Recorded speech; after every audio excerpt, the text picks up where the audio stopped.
avez un rôle à jouer pour aider à corriger les excès du passé. Vous les collègues du Grand Kivu, quittez les groupes armés, je vais le dire.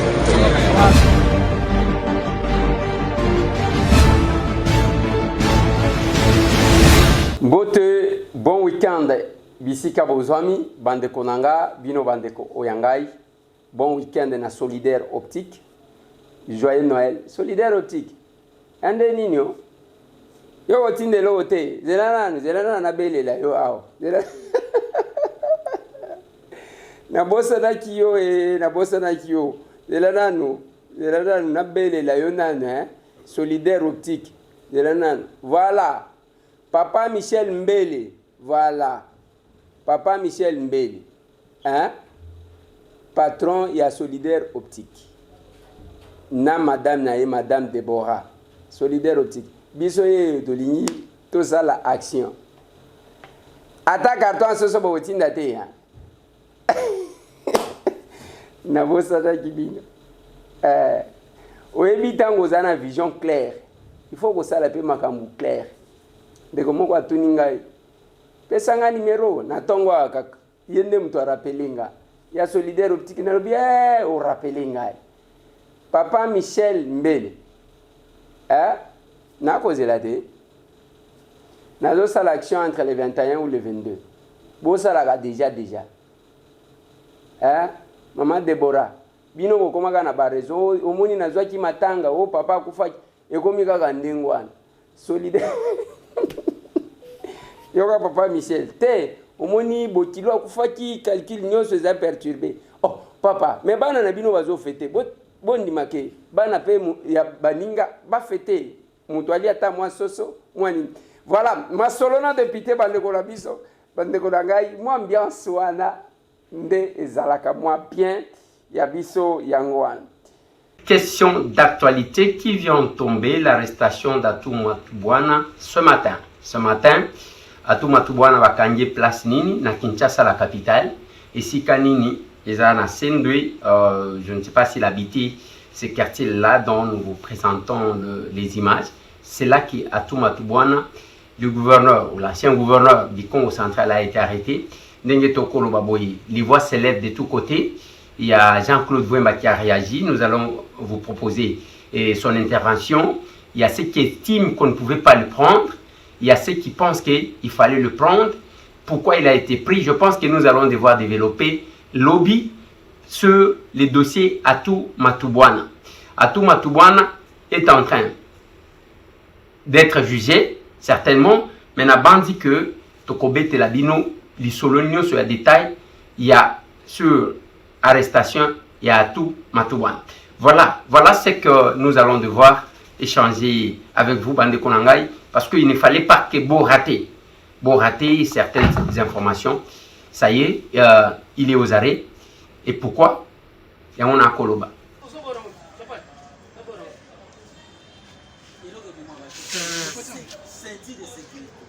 Ouais, d'ici, Gaba Kangeli, gouverneur. Nanda Wanyango.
Papa Kende.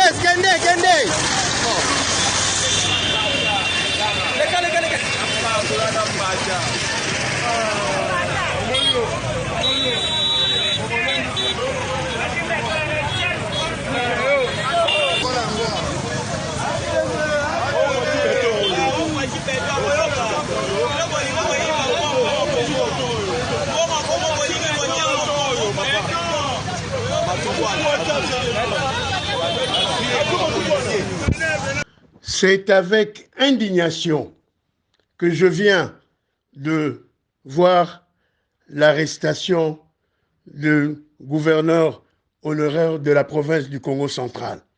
Quelle que soit l'infraction, la personne humaine, tant qu'elle est présumée innocente, a droit au respect de sa vie. On ne peut pas conduire un ex-représentant du chef de l'État, président de la République, Félix Antoine Tshisekedi, pour l'acheminer dans n'importe quel endroit, à pied, au su et au vu de tout le monde, dès lors que la République et la police ont les moyens et les véhicules d'acheminer n'importe quelle personne qui a un problème avec la justice. En tant que Né Congo, descendant de Fumu Simon Kimbangu, nous ne pouvons accepter aucunement cette humiliation que nous venons de subir. Quel que soit le tort, nous avons vu des assassins, nous avons vu des gens qui ont trahi la République, mais jamais nous les avons vus ainsi acheminés vers un parquet ou bien un centre de police à pied, au su et au vu de tout le monde.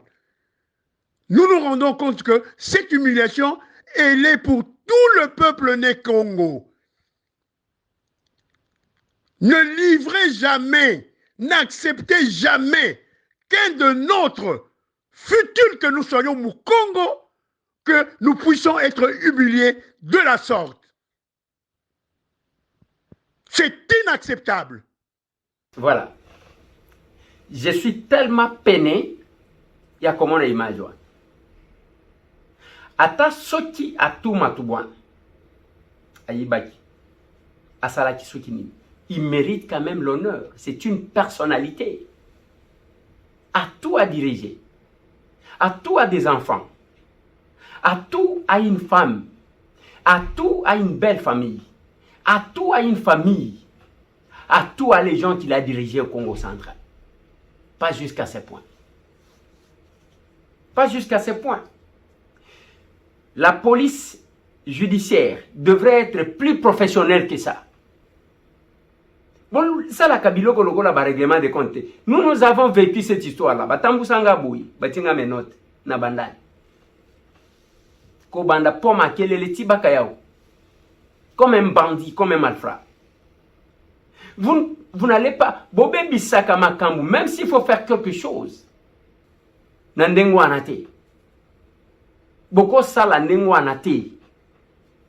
C'est quand même une personnalité. Moi, professionnalisme, n'a pas condition à bien. Moi, je me demande, parce que, Batouana va ko humilier ndengwan. Balobaka soke zui ndeke, soke zui tchakou ndeke kosekate. Eza tour à tour, on ne sait jamais à qui les prochains tours. Makambo barol dopi yango ezobi. Ezobi mate. Bawari o sebazana katite. C'est pas possible. C'est comme ça que ça va dans tous les sens, les commentaires. Ça va dans tous les sens parce que c'est quand même, oui, ce qui a un problème, bisogno te répondre, bisogno te kangama, bisogno te mon. Oui, mais il faut comment prendre quand même un responsable, une autorité. À toi, pour le prendre comme ça. Du moins que vous puissiez avoir d'autres raisons, il y a qu'il y ait agressa kibino, ainsi de suite. Même alors, la technique, Esaïe que vous avez maîtrisé, au quotidien, bien, c'est compliqué. On va continuer ça demain. Na lingi tobeta masolo ya division oyo ekomi na FCC. Nako meka ko réfléchir sur maloba ya Asia Matembo, l'honorable Asia Matembo. Tokobeta masolo ya Perenco.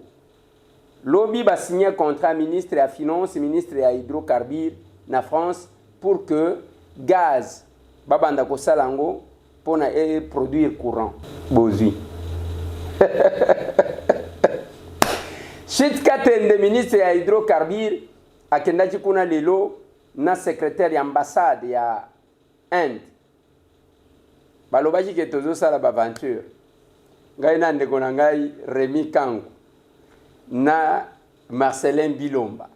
Bamoni ke tozo sala baventure o biloko nyonso ese pola mais Batrin Zoya Kakana Biloko.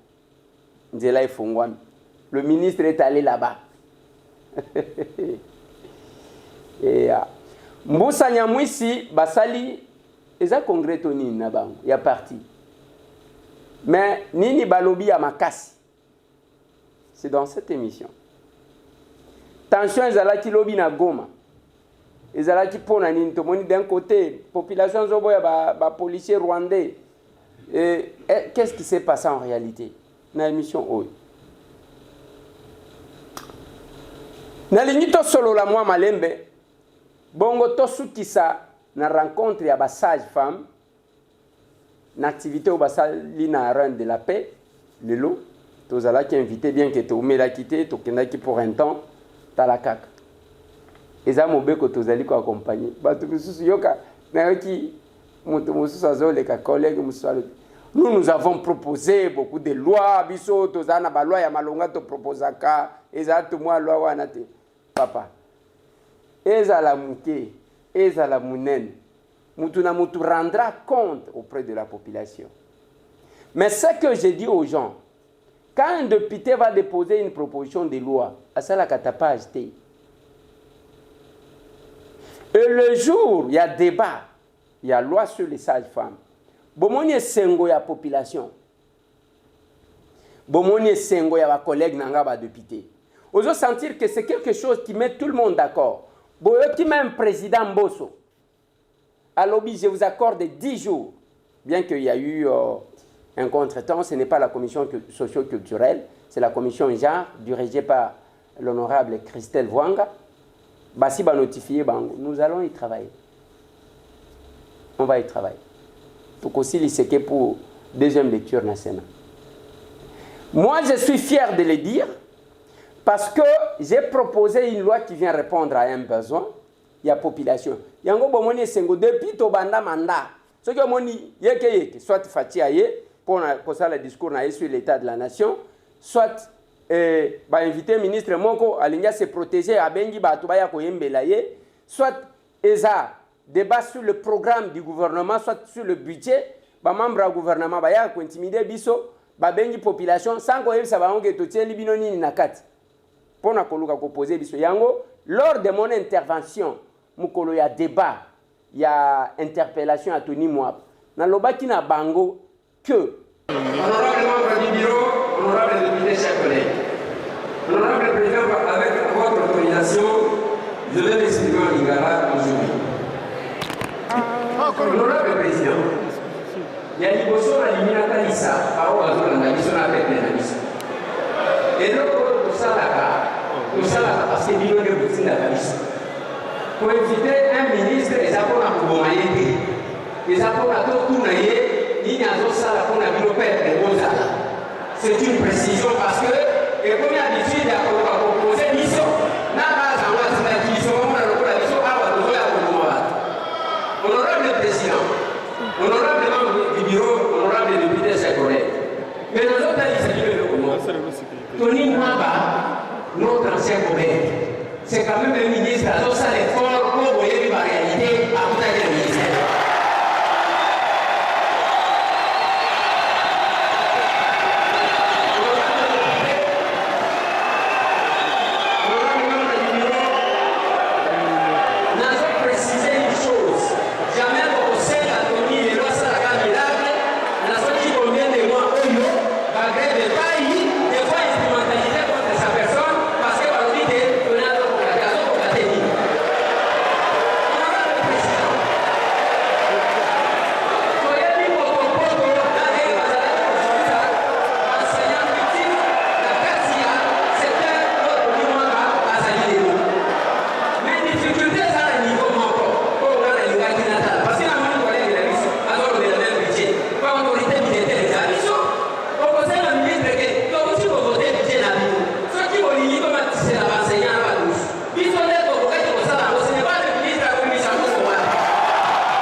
kotalisa biso kotalisa bato ke biso ba député nde toza contre hein.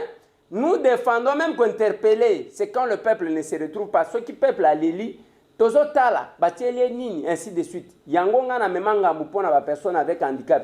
Pona tala na programme asama lukoni. Yango tozo kende boy. Boyo ki ata programme moko yake batongela ba personne avec handicap ata centre moko. Je suis tous les jours avec les personnes avec handicap. Na proposé ka bango ke bino bolinga ko senga senga. Soki na lobi na bino to kende plateau débateke ko sala bilanga bo kende te. Vous sentez que Batouana, ce qui les manque, ils à être considérés. Qu'on propose quelque chose. Moussala. Bamsou na ligne même bango na UNPP pour la formation. Ces gens-là ont besoin. Ont besoin juste à cause de la considérer le collaborateur. Quand je vis dans les programmes, balobi le quoi malongate na lobby eh memelinga ngam. Oh, Eliezer a remplacé le ministre. Eliezer, non, ce n'est pas ça. Moi, je suis esclave de la vérité. Je continue à dire que cette loi-là, auto-vota sur les personnes avec handicap, et la loi remplit un droit reconnu par tout autre, pour tout autre individu, tout autre citoyen congolais. Il n'y a rien d'innovation comme telle. On va faire croire. Dis-moi dans la deuxième lecture, qu'il ne peut peut-être le comme sous. Mais oh, biso to vota qui l'Assemblée nationale. Et ça ne le comme malongata. Babundi wana pour que babanda ko copter batu ba député. Ba ko copter batu boni qui vont diminuer quoi avec au vu du nombre ya bateau. Je proposais les problèmes ya kota na insista kango tilelo. Ya couper sa batu wana musala. Ba yoki la kangate. Même pas un seul programme pour un centre ya ba personne avec handicap. Ya batonga quand même batu ba vanda bien. Les athées. Olobi o Eliezer Aligna remplacé, Eliezer Aligna Salaboui. Je ne sais pas. Ma solona de Pité Bande Konangai. Je dois commencer par dire merci na maman Sylvie na Bruxelles. Merci na maman Judith na Bruxelles. Merci na papa Hussein. Merci na maman Beya. Batouana 4, tant que tu as proposé qu'on crée un groupe WhatsApp. Et ça qui n'a pas objectif. Place de cause à la famille. Tu es sans akaba idée. Il y a qu'à soutenir total la n'engeni ni à kosunga bande konabiso auto sunga. Faire la promotion de ce que nous faisons. Maintenant on a créé, il y a liboso et kota batumo ko babandi ko finga na tout ça. J'ai dit abandonner ça. Wana to salaka ya masolona depuis. J'ai dit abandonner na o ba to éducation ma bebaki. To créer ya pesa moninga sourire. Yo kana no titre. Pesa moninga sourire. Batu comme d'habitude, kotsanga. To bandi ko kotsa batu. Batu ba komi kuna ba bosani que groupe tozali ya pesa moninga sourire akovanda na yemoko asekaka yemoko saliboy ainsi de suite. Mais il y a quand même les gens qui sont restés attachés aux valeurs. Tangu tozobele la aw na groupe nyonso tu wana bango 4 ngana senga ki bango te muto a initié, je crois ça doit être maman Sylvie basangisi bongo na bango je crois 410 $, et en dollars, oyo basangisaki, batindi, 4 personnes. Admettons que groupe nyonso tu wan, oyo ezalaka, groupe tosalela, groupe pesa moninga sourire, ba contribuaka. Ceux qui ont ça la calcul, vous sentez que moyenne est à $100. Tokokaki kosomba biloko te tosungi bande konabiso to pesi bango en réalité sourire. Moi je n'ai pas voulu créer un groupe ya bégoïste yomoko sekaka. Te tolobi pesa moninga sourire, c'est qui s'en déconne yo. Même les projets qu'on fait, je dois féliciter bande konangai, il y a même groupe ba initié projet agriculture. Ozomona kezali ko évoluer bien. To sala. Ce n'est pas que nakati wana yo bimisi ya yo projet agriculture, o tient mupanzi, o ya bimisi te. Je suis contre ça. Tosali quelque chose. Si vous avez une idée, il y a que Tosala à côté yo zali, quelque chose, posez-nous le problème, toi précis, parce que on commence un projet, on s'accaparer nango, et comme il y a d'autres travailler pour lui-même, que pour l'intérêt. Ici, nous venons servir. Je dis toujours ça même dans le staff nanga. Ermoko to kanakate. To zakana principe yake. Yona nzala, mutu mususu na nzala, ndimana no mususu alia yotikala. Voilà le principe qui nous anime. Pona nini nazo salaka démarche. To finga mingi, ba congolais mutema mabe, ba congolais ba yokanakate, ba congolais ka kofinga. Nous devons prêcher les autres. Nazo ka exemple yande konanga Richard Mpangi na Milouze. Koko Djomi.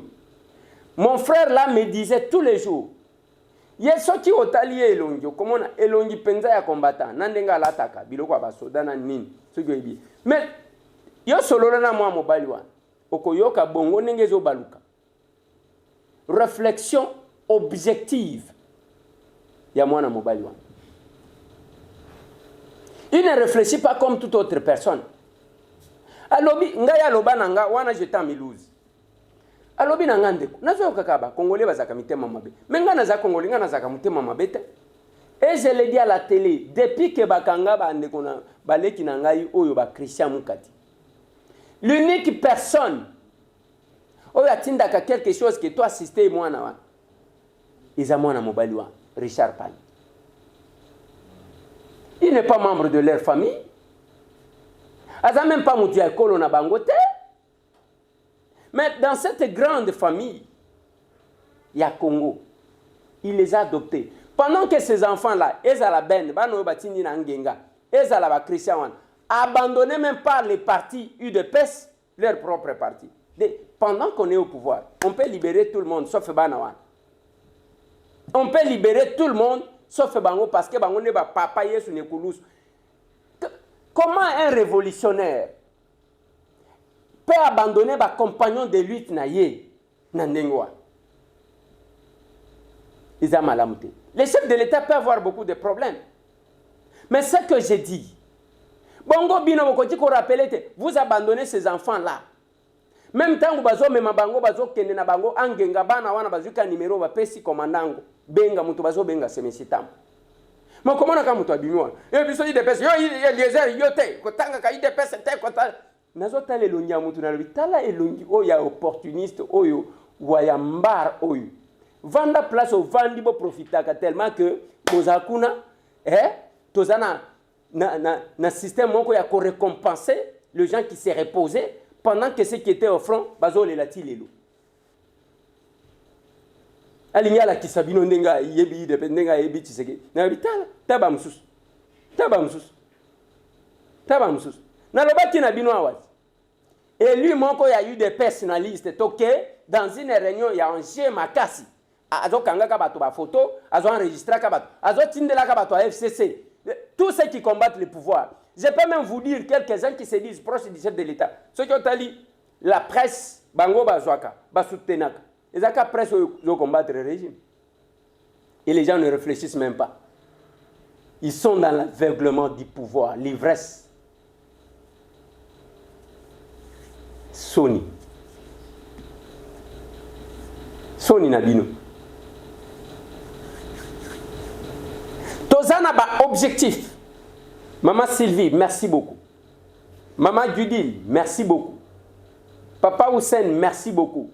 Maman Beya, merci beaucoup. C'est ça notre démarche et notre idéologie. Bino bokozala na groupe WhatsApp na biso. Tozo sala action même oya fin d'année to sunga bato. Yo boujaka na yote ovandi ozozela osala ya yoko po banda ko proposer batu inbox. C'est quoi cette histoire là? Et moi tambo vous pensez ngai ozo kanisaki ale na tikali na zotala yo parce que yo c'est quoi cette histoire là? Je finirai par kota en komba bato. Boko inanga. Boko inanga. Nous marchons comme ça et c'est notre façon d'être. Je ne pense pas que mutu akotenga misangai.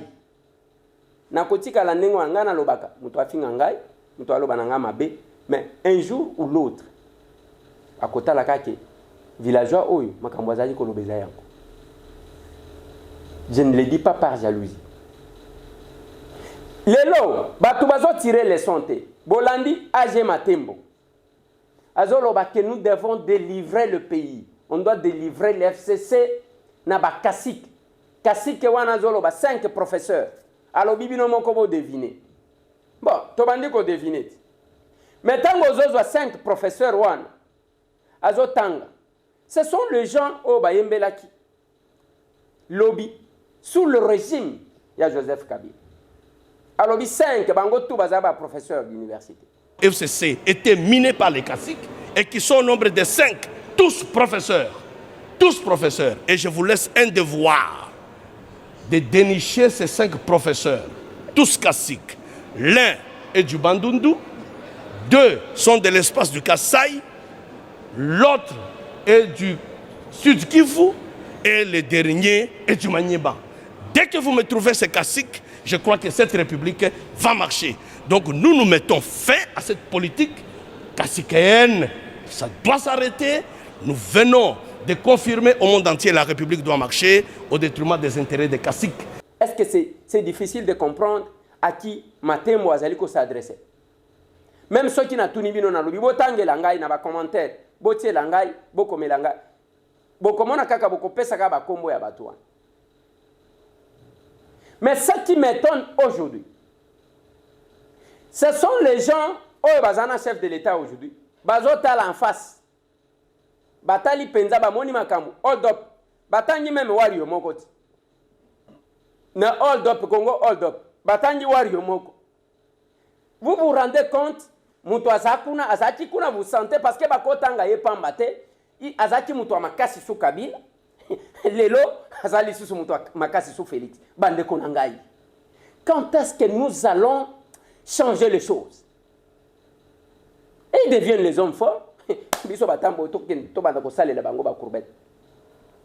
Ministre, il y a Félix. Wario, parmi les ministres forts, oya koti oya batu nyonso bazo yembela ye, azo kabaka mbongo. Bozu tuna kate mbongo ngwe utaka wapi? Bino. Omoni bino. Bino. Bosakana na makilaba.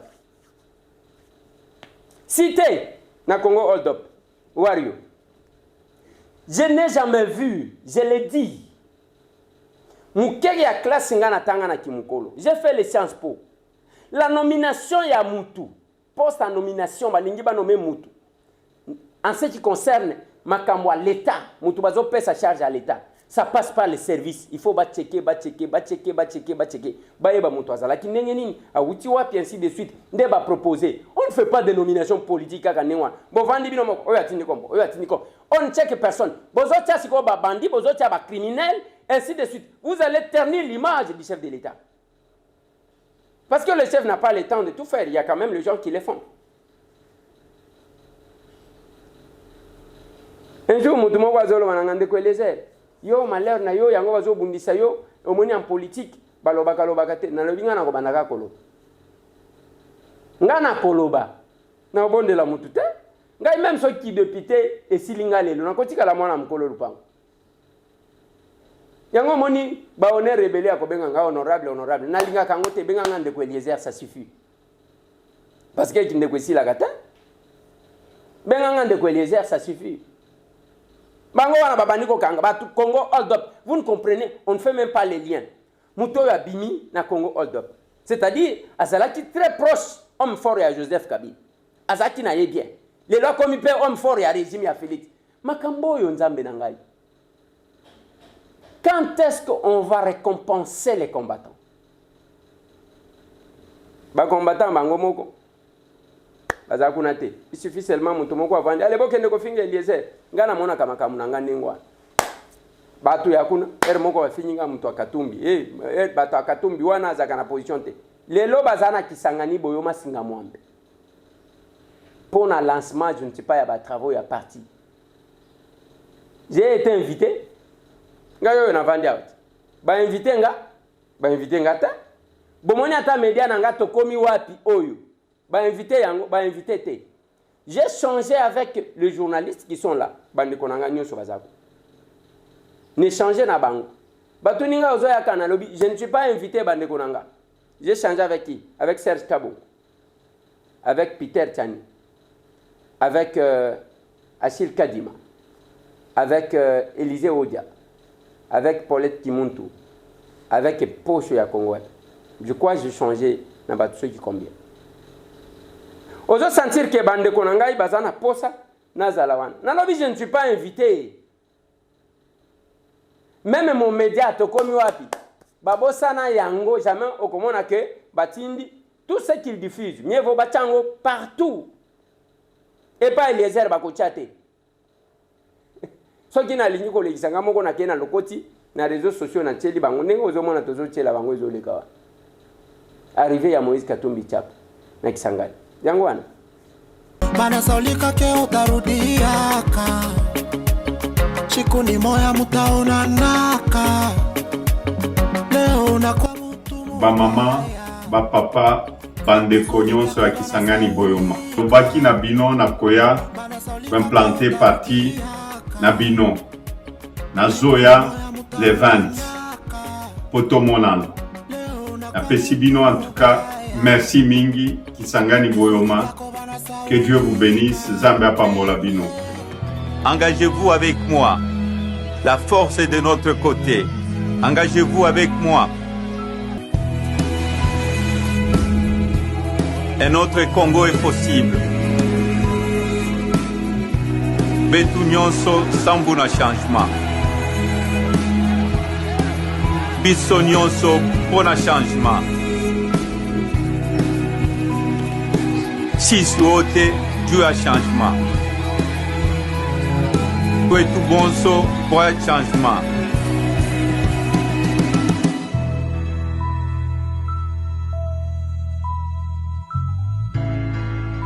Ensemble pour le changement.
C'est la même chose. Tout ça là quand même pour la présidence de la République à Félix-Antoine Tshisekedi.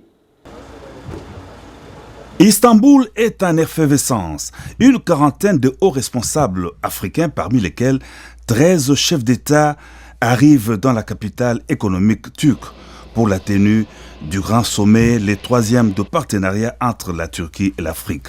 Très attendu sur le sol turc, le chef de l'État Félix-Antoine Tshisekedi Tshilombo est arrivé à Istanbul dans la soirée en compagnie de son épouse, la première dame Denise Nyakero Tshisekedi. Sous une pluie fine, le président de la République est salué par un comité d'accueil restreint d'officiels turcs et congolais.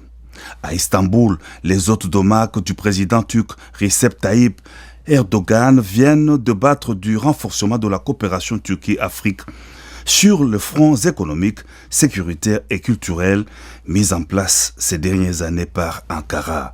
La Turquie, sous la houlette du président Erdogan, compte accentuer sa percée fulgurante sur le continent.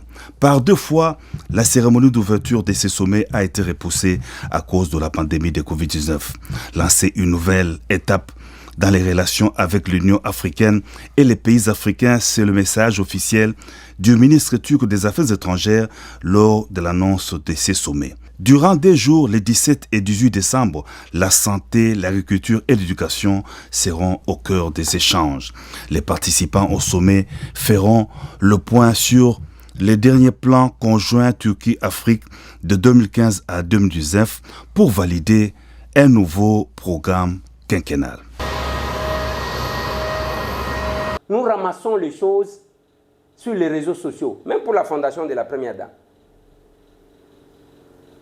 Oh, il y a Turquie à chef de l'État. Quand on est dans le côté angouan, chef de l'État on n'est pas accrédité pour la présidence. Tokomi wapi ezana droit ya kokota te et sunga lokola nzete babomelaka nyoka pendant les combats na ebité soki on avait combien de médias na ba ministère wana kanengo mona kawana bazwa batu na bango. Nous nous débrouillons, nous disons nous servons la République. Tozana sponsor te, tozana ni banque soutena kabiso te ni ninte. Nous sommes là. J'ai signé le contrat nan de Konangai. Madame Adel Kayinda Mineta, il y a portefeuille. Là, j'ai signé un contrat comme ça. À part hier. Voici mes mains. À part hier, yango maboko nanga. Ce qui va kanisaka que, en accordant un contrat na Eliezer, tokope sa mbongo, il y a kokende jusqu'au bout de ses ambitions politiques. Na lela kalela kate, mais je suis obligé, il y a koebisabi. Et j'aime cette position-là. Les lots. Preuve à Kisangani Yangoui. Il n'y a pas eu que Kisangani depuis un certain temps. Bako invité Bato na Lubumbashi wan. Okoyoka jamais tokomi wapi ba invité. Bakomi déjà na ba média ya sika. Bakomi na Bato na bango ya sika. Toko sala neni. Toko tala, nous prenons acte. Mais ceux qui balingi ba tout langai likolo ya Moïse Katumbi. Okomona ah yo Eliezer yo Katumbi, mutu ya Katumbi, ainsi de suite. Mais c'est ça. Il y a une délégation. Même dans Lubumbashi, ceux qui babengi, okoyoka jamais tokomi wapi babosa na yango. Il fallait créer de nouveaux médias. Il fallait chercher à créer. C'est dans leur liberté. Et c'est la même chose que je vis avec le régime, le pouvoir. Kende kotuna wapi Eliezer, wapi bo accrédité, wapi. Ils préfèrent créer leurs nouveaux médias. Ceux qui ont le bien, fini. C'est comme ça. Un jour, j'étais dans un groupe. Il y a battu ensemble. On s'attaque à moi, les traits, tout ça. Natuni bangonga mutuna moko bo créer un groupe pour na kofinga kanga. Ce qui est pas battu Félix, wana muto anani. C'est ça l'argument. Est-ce que je regrette? Je ne regrette pas. Je resterai là, je prêcherai l'unité. Juste aujourd'hui que je parle, mon souhait, c'est de voir les chefs de l'État être avec son frère, Martin Fayoulou Madidi, être avec son frère, Moïse Katumbi Tchapwe. Place Viananga Martin a joué na sagesse. Les loba poste l'opposition FCC bazozo. Ya kokaki kokoti ata mutumongo. Parce que c'est tala, basitine salema. Ba marche salema. Nous en avons l'expérience. Ces animateurs-là vont nous amener aux élections. Ceux qui ont l'ambition, attendre qu'il y aura changement. Tomeka wate, Tomeka je dis serveur. Ou on a battu belé ba yibi ata yangote. Hein? Tomeka je dis serveur. Oh machine à voter, machine à voler avec Pascal Mukuna. Ajo ko défendre Gabi.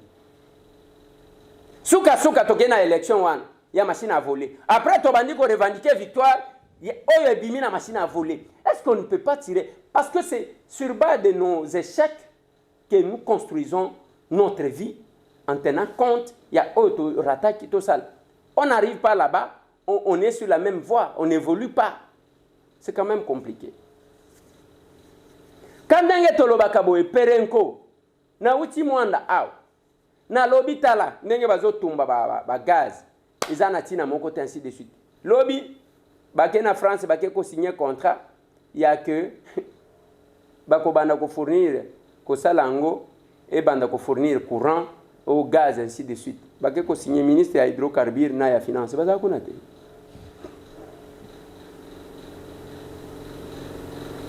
il a fallu qu'une voix monte.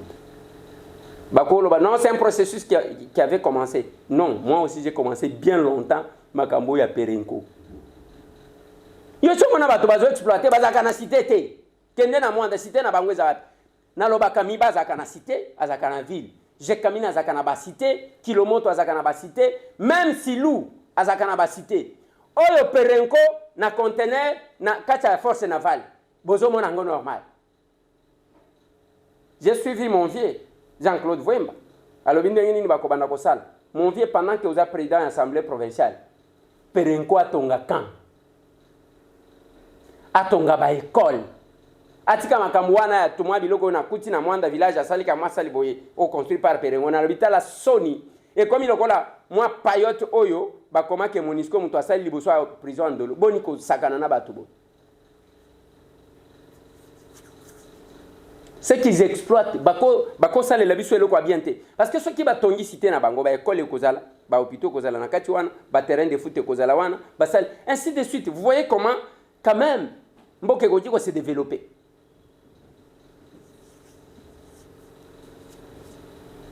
Nous essayons de parler. Tobanda koloba makambo ya chute katende. Tala batu, non, il n'y a rien. Lelo ministre akeli kuna te. Mais ba train zo kende kaka moko moko. Kaka bango moko wana te biloko se poli biloko se saliboy ministre ya énergie akekuna na chute katende akena secrétaire ya ambassade mais le mal onga na moni na kati wana oko kende na secrétaire ambassade zone wana ti le procès ya ba onigien ezanzela wana nde bakenda ko kufa côté ya maya moyo bakenda ko kufa il y a encore un procès yo kamati na bazamba wana ozokende en cas de problème qui va porter la responsabilité. Ceux qui ont en tant que ministre, Yamboka ok. Moussou akendaki na Esta ake akufi. Bozo créer kaka ba problème pourquoi? Je suis content parce que les locaux t'ont intéressé ba. Depuis que Totie Moutou, ça a intéressé les gens. Félicitations à Nekonanga Rémi Kanko. Félicitations à CP Marcelin Bilombo. Il fallait que tout secoué pour qu'il ait intéressé ba. Et le Kongana Loba, au moni UNPP, ils ont coexisté pendant longtemps. Il a fallu qu'un certain Maurice Chikouya, à Komawana, Batusko Bafongwa Mamisu. UNPP, Bamoni Babatima, Bamoni, même place accueillie na repos. Monsieur le DG, combien de Konayo, tant que je suis fier de vous. Azaki membre a pu perdre. Maurice Chikouya, membre a pu perdre. Mais il a fait la différence. À faire parler UNPP. Yango moni, tango azobi malobi. Ne voyez pas mon ombre partout. Na kozala wana soki bozana posa nangai. L'actuel comité de gestion, le PCA, c'est mon collègue député. Le DG, baza aussi na musala ya kosal et nous leur accordons beaucoup plus de chances et je sais que va relever défi ya makasi. Mais ce que j'ai dit, Maurice Chikouya Komioana avant dit, on a parlé de ça. Énorme marque d'existence naïve. Les lois à Lingete, Azakuna IGF, Inspection Générale de la Finance existante. Il a fallu que à Lingete Akomakuna, Babanda Kolobela yang. Mutwasa la kandengwana, place aux ali, bolobisaka pe place aux ali. Ba pesho poste au lobisi yang. Biso tozana mandat national. Vous pouvez ou ne pas m'aider, mais ça c'est pas.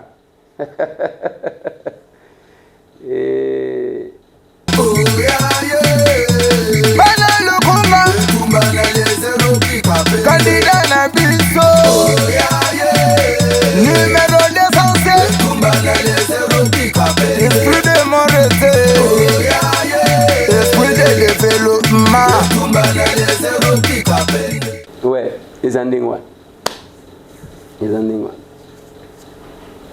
On cesse de parler bande konanga. Tout le monde est spécialiste de tout le monde. Même Makambwa guerre, Batunio Sobaye. Tangu armée ougandaise et Koti. Batuba bandie, tal armée ougandaise. Bolanda bande konabiso ya Est. Bango tout baza pour l'intervention de l'armée ougandaise. Mbusa Nyamwisi basali congrès ya parti na bango. Balobi kuna bazo saluer. Ce sont les gens qui vivent des réalités. Yoko tika la tena réseaux sociaux. Ozolo banini. Référez-vous, vous devez poser des questions. Moi-même, j'étais contre. J'ai dit, mais comment? Les Ougandais, ainsi de suite. Maintenant, là, on a collègues, tout le monde va irachan. Les radicaux, va irachan, non, on est pour, on est pour, on est pour, on est pour. Nalobi, oui. Nazongana no moi sima. Bangonde bazo vivre babiloko wana. Bangonde bayebi na kolo bateke ngana yebi koleka ba. Pona nini bazo applaudir. To pesa bango chance. To pesa bango chance, to tika bilobalo. Ce n'est pas yo vandi place na yo eloko ezala kate, loko la marchandise na yo comme est. Mais bakolo est mbusa nyamwisi alobi bazo sepela bazo saluer l'intervention à ba troupe ougandaise à côté ya nini. Batu balingite zande Monisco. Yango moni ba créer tension na Goma, boy ba policier hein. Il y a eu un problème parce qu'il y a eu assassinat, babo maki bana, babo maki batu. C'est comme ça que la population na kanda ya bandeko na bango babomi, surtout que toza sous état de siège batomboki. Est-ce que moi tamwe je peux justifier l'entrée à Rwanda na mboka oyo? Ata na ndoto na ngana kolinga yango te. Mais ceux qui basali Baebi, le chef de l'État Moutouassaï, et c'est lui qui va porter des justifications devant le peuple. Il n'y a pas de conséquences, il y a malam, c'est lui. Mais ce que je sais, il est déterminé, il y a qu'établir la sécurité à l'est du pays. Si lui a estimé que pour il faut qu'on négocie, qu'on ça le système où qu'on ça l'attend aux école primaire, moi on a dérangé à Mingi, il y a un commis major et à classe. Il y a un commis major. Comme ça, il faut diminuer. Ce qui n'est pas ça.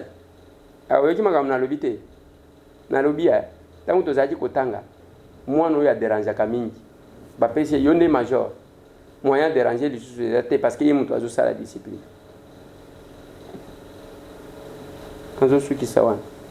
Covid est tombé, tu vas me battre là. Bocha masque, ce n'est pas parce que vous avez vaccin de vous avez vaccin avantage n'a pas atténué. N'est-ce pas tout vous avez vaccin. Batu ezala ba Congolais ba o bazana Kenya bazana problème. Ba o bazana Addis Abeba bazana problème. Na yoki kutu ba mususu bakenda ki Turquie bazana problème. Et comme il komata makasi, balobi wana ke c'est pour la première fois bazwa ceux qui 1050 cas par jour. Tomi bate. Nazo suki sawana pona lelo. Mais loko ngana koloba. Tolingi pe bana baninga ba fete pe lokola bana na yo. Atambala liboso ko salate. Boli misanga zana bandeko bazo benga na poto na monika ka muto akomelinga. Eliezer tozo lukayo tozo zwat. Mais bamsu vous m'appelez par les numéros masqués, na ko répondre bino ndenge na ko réagir ndenge ni. Même si j'ai besoin de réagir. Mais c'est ça le problème. Bokomelinga mais ceux qui bozunga te botindi mutu na itaga 120 na komina Kinshasa entre Wileri na Kasavu akokuta Mos ou bien Manix. Au komi wana sengi bango ba benga ngai to vérifier tout est sûr. To sungana de. Tozana posa loso, tozana posa soso, tozana posa mafuta. Mingi loko. Merci le bato a monté mamala. Tozalaki na reine de la paix na ba sage femme. Mais avant na lobayango, je dois présenter mes condoléances les plus attristées. Na bande ko antenne A. Pour na monteur Jean-Marie Luzingu ya antenne A oyo akufi na ba accrochage ya la police na ba kuluna ayeko zo mbuma akufi. Nos condoléances les plus attristées na bande ko antenne A. Yango na lobaka. Bande ko ngai mokili oyo ezana mukolo na. Jean-Marie ne savait pas qu'il mourrait tout de suite. Il est parti. Ce que Tali, nous perdons les gens comme ça. La rencontre, il y a reine de la paix avec les sages-femmes.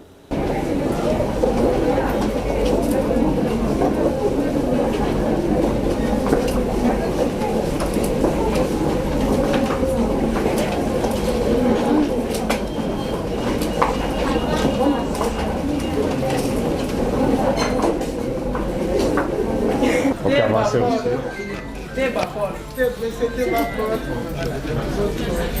Ok, merci beaucoup vos applaudissements.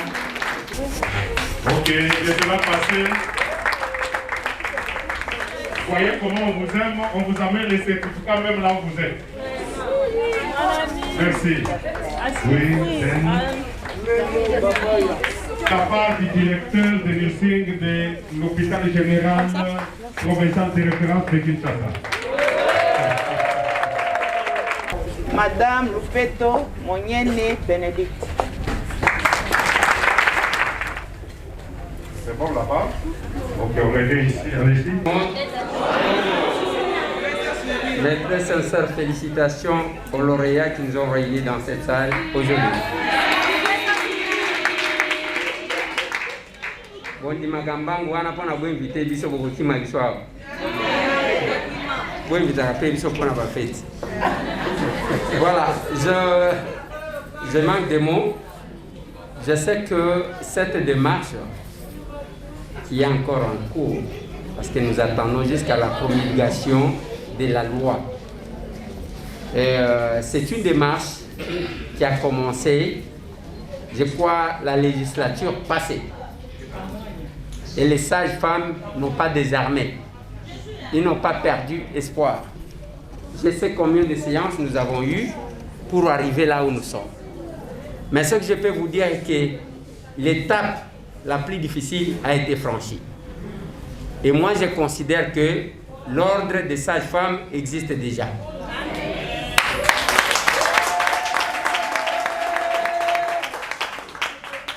Alors, parce que c'est la première fois que vous avez vu une loi applaudie par le député et la population. C'est vous montrer à quel point vous êtes important pour cette République. Sans vous, il n'y a pas de vie. Certainement que c'est Dieu qui donne la vie, mais nous devons savoir comment encadrer cette vie-là. Tout a été dit. Je ne peux que vous dire merci et vous souhaiter plein succès. Merci.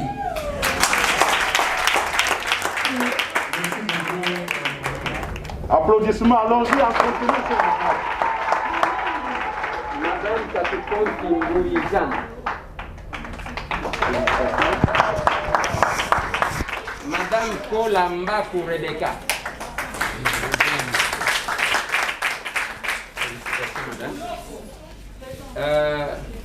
Madame Kalomba Tikenda Lidi. Madame Konde Kumbu Jili. Madame Kabilwa Ndiata Ursule. Madame Kimbo Matondo Frida.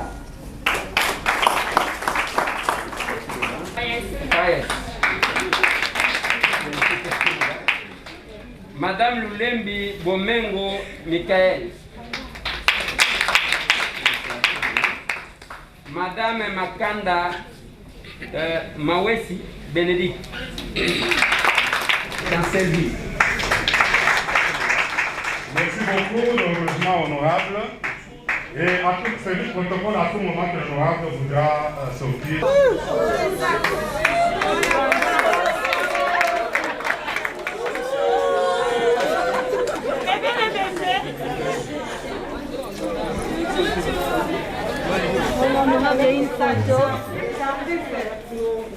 Ah, essuie-yo, hein. Tout ce qui s'y casse. J'ai fait un service. Tozo zela yo koli. Moyijo, tozo zela yo koli. John Connect, yo komi kaka rezo, oh, tokenda ko ya mamukozi ya mboka. Solidaire optique, c'est tout que oyebi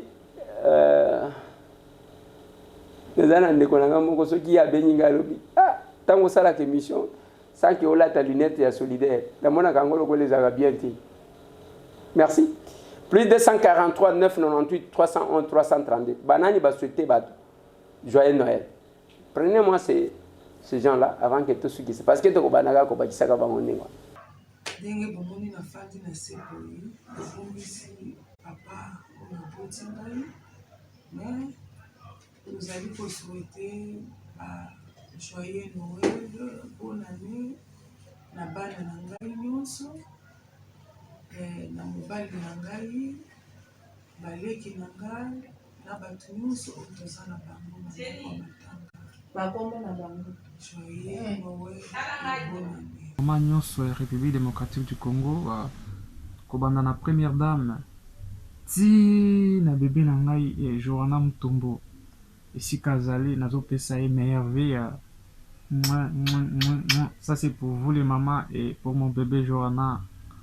En fait nazopesa meilleur vœu na ngai na ba habitant nyonso ya quartier Punda awa na Delvaux juste en passant à koyebisa honorable que awa na bolikango érosion ezo continuer kolia bandako ya bato.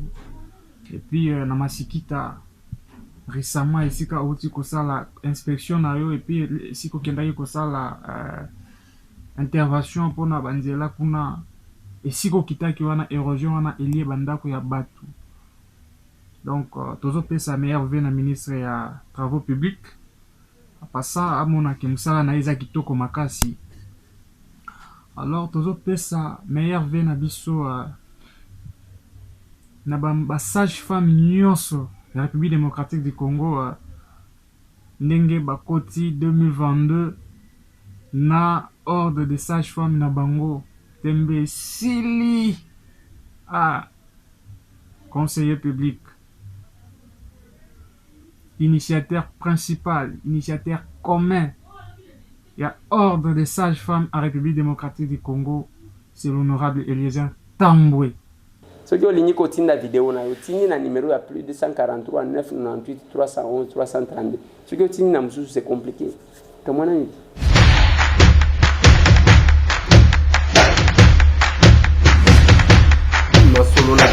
Honorables députés et sénateurs, vous avez un rôle à jouer pour aider à corriger les excès du passé. Vous les collègues du Grand Kivu, quittez les groupes armés, je vais le dire.